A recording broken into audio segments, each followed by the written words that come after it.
My journey to California and the Skid Row ministry began back in St. Louis, Missouri.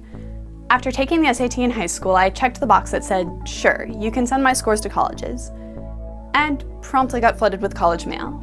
Among the paraphernalia was a postcard from some West Coast school I had never heard of before, called Caltech. They seemed pretty cool though, so I decided I would check them out. About a year or so later, I headed off to this Caltech. My freshman year, I joined a club called the Caltech Christian Fellowship. Some of its members told me about a Skid Row ministry they were involved in. Ministry, that got my attention. I'd always loved volunteering, but rarely had the opportunity to actually interact with the people I was serving. So I wanted to see what the Skid Row ministry would be like. So one very early morning, I headed down to Sixth and Gladys with the Caltech and Christian Assembly crew. I was astounded. It didn't matter how dirty someone was or who might be looking. Whenever we met someone, we would stop, right there on the city sidewalk, and pray. This, I remember thinking, this is Christianity. However, I was raised Catholic, so at the time I was still making going to Catholic church a priority. My schedule had become Skid Row, ballet, Catholic church. Along the way, I dropped ballet in lieu of Skid Row and decided to check out what the 11:15 North service would be like. Again, I was astounded. Here was worship.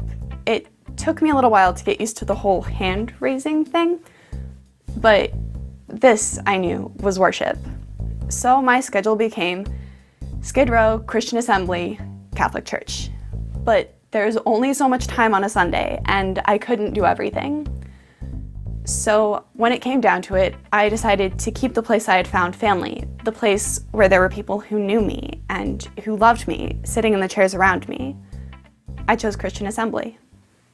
One aspect of the ministry is the food line. Volunteers help with steps from setup to passing out the food to talking and praying with people. The ministry's other aspect is the walk to our friends.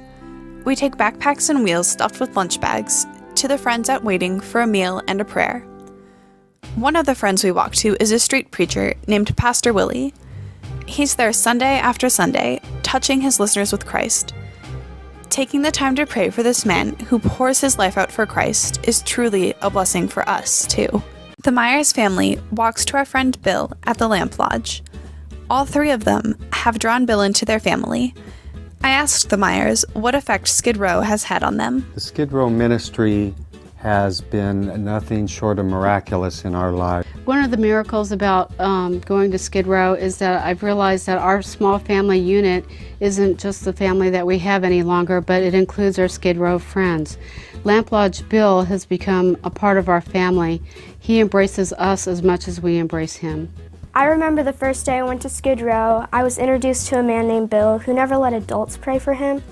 But someone offered for me to pray for him, and he actually said yes, and I was really surprised.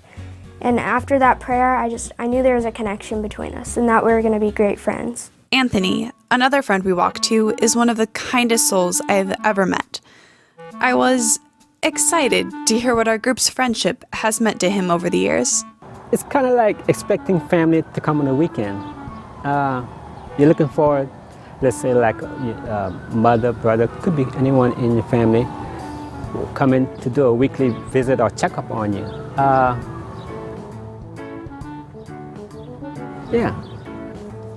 The love of God that's shared through your organization or your group is fantastic.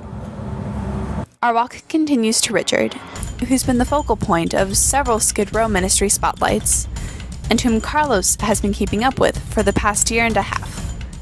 I asked Carlos about his time with Richard.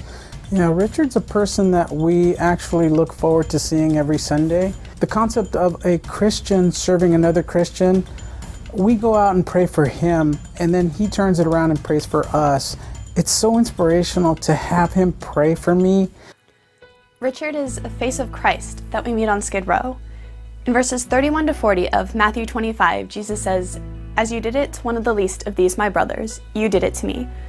Jesus is there when we serve others. That's why we go down to Skid Row, to let the people there know that there is a Christ with them, and he knows their name.